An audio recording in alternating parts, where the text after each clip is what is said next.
Yan po ang grassland. Okay. Sandali lang, akyatin natin ng konti. Sandali ah.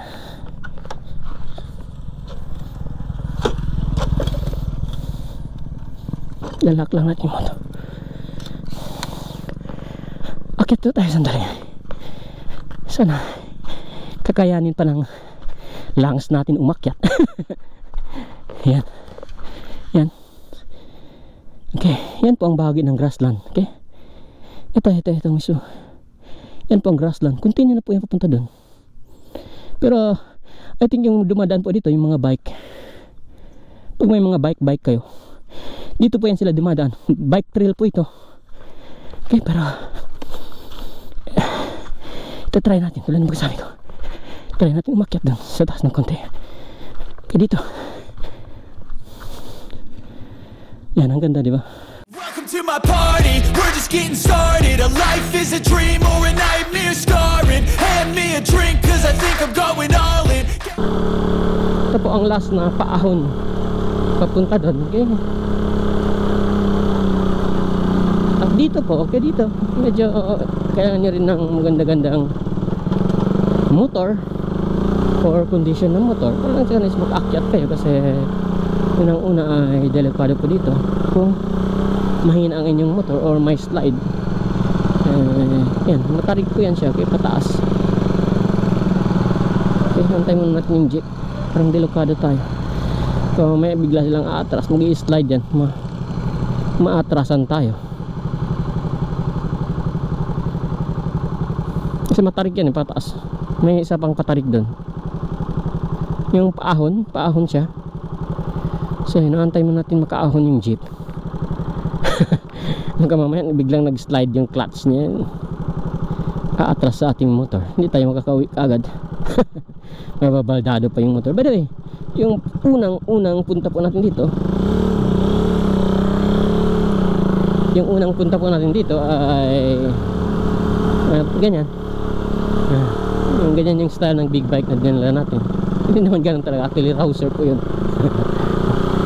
Yung Explorer, yung Z200 natin, Z200R Explorer ang gamit natin papunta dito. So hindi ko lang, hahanapin ko yung video yun. Okay, makikita nyo rin po yung papuntang grassland. Yung I think yung meron pa akong pa-tips dun. Yung nagbigay ako ng tips yung tungkol sa may 5 dating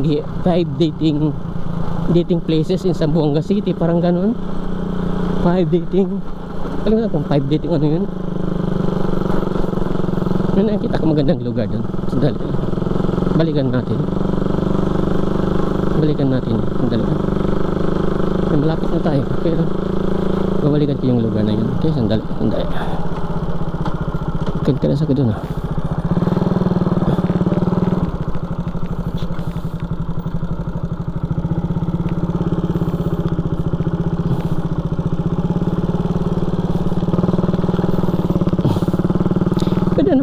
Pwede natin silipin dun, kaya lang pwede tayo sisilip dun, dito tayo sa kabila.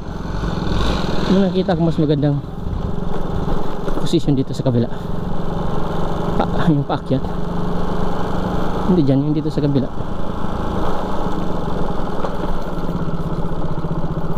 Dito yan. Okay, itatabi muna natin yung motor. Sandali.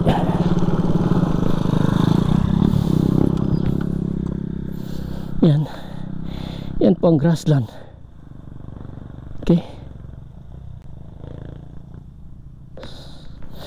Sandali lang, akyatin natin ng konti. Sandali ah.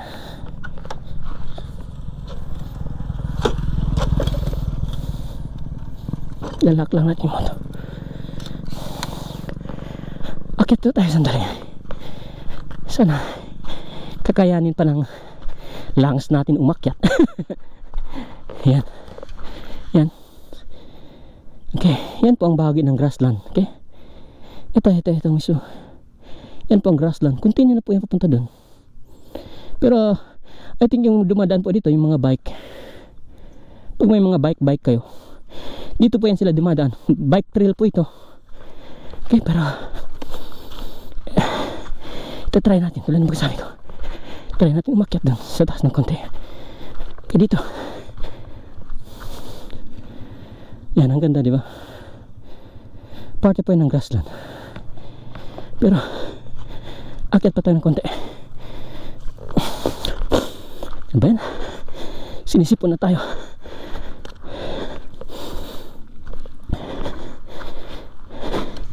Yan, trail po yan ng bike.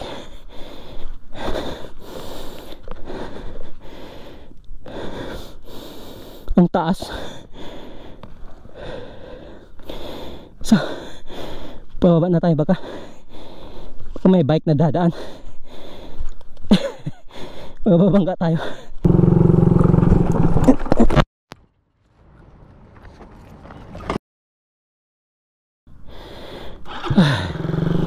So medyo hiningal po ako sa bagakyat. Pinababaan po yun ng bike, yung mga mountain bike, okay? Bike trail po yun, yung dinaanan natin, okay? Mula sa taas yun, nagbabike sila papunta sa baba, ganyan, binabike nila. Yung ano, yung mountain bike, yung mga enduro, di ba, yung enduro bike, yan, ganun po yung gamit nila, papunta dyan sa baba. Dati po, dati marami yung pumunta dyan, naglalakad-lakad, pero pinagbabawal na po ng ano dyan, mga barangay dyan, kasi nga ay maraming nababangga ng bike. Kasi diba mabibilis naman yung mga mountain bike, kaya yun, nakikita na may tumatambay, may dumadaan dyan, so yun, nababangga, kaya binabawal na po yun na magdaan, pumunta doon yung by foot, okay? Kung halimbawa maglalakad lang kayo, ay bawal po yun, bawal yun sa bandang area doon, kasi bike area po yun, yung mga para sa mga bike. So malapit na tayo sa may grassland, pero tulad po sabi ko, hindi po tayo papasok lang sa loob, okay? I think dito na yung parking. Yan, ito po ang entrance nya. Yan, parking, customer, grassland. Yan, may grassland. Doon po ang area, ang entrance, okay? Okay, so yan po ang entrance na ang grassland. Anyway, magpahinga tayo sandali dito. Ano to?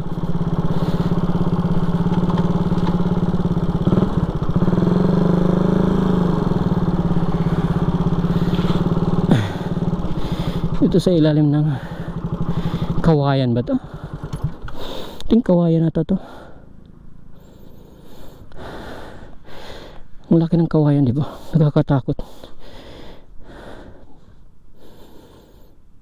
Parang grupo siya ng kawayan. Kawayan lahat, di ba? Alis tayo dito. May nakatira dito.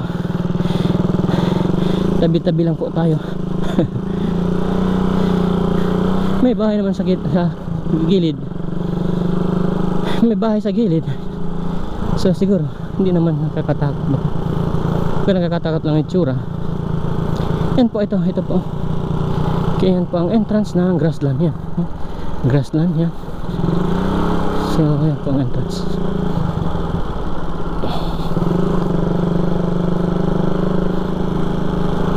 Ganda ng view, di ba? So anyway, tulad pagkasabi ko, hindi po tayo papasok ngayon kasi pag Sunday ay maraming pong tao dyan. Maraming pumupunta na mamasyal, kumakain-kain, no? So hindi po appropriate ang ating time. So una nag-vlog tayo, kung ma-disturb natin ang privacy ng iba. Yung iba yung dala nila asawa ng iba. Hindi nila asawa, di ba? Magdala sila ng asawa pala ng iba. Anyway, una, pero pagkasabi ko, baka maka-disturb tayo sa kanila, kaya yan, pupunta rin tayo dito minsan, kaya pag hindi na Sunday, siguro mga regular days, Friday, Thursday, kahit hindi Thursday, hindi Friday, kasi pag Friday marami rin tao, kasi pag Saturday walang pasok, may marami pong tao dyan. So pupunta tayo dapat mga Wednesday, Tuesday, ganun, yung regular days talaga. Yun ang araw na wala pong halos tao dyan. Pero pag regular days ay marami pong mga tao dyan. Yun na, maraming mamamasya, kumakain-kain. Okay, kasama ang girlfriend ng iba. Yung girlfriend ng iba sumasama sa iba. Yung asawa ng iba, ang ibang kasama nila hindi asawa nila.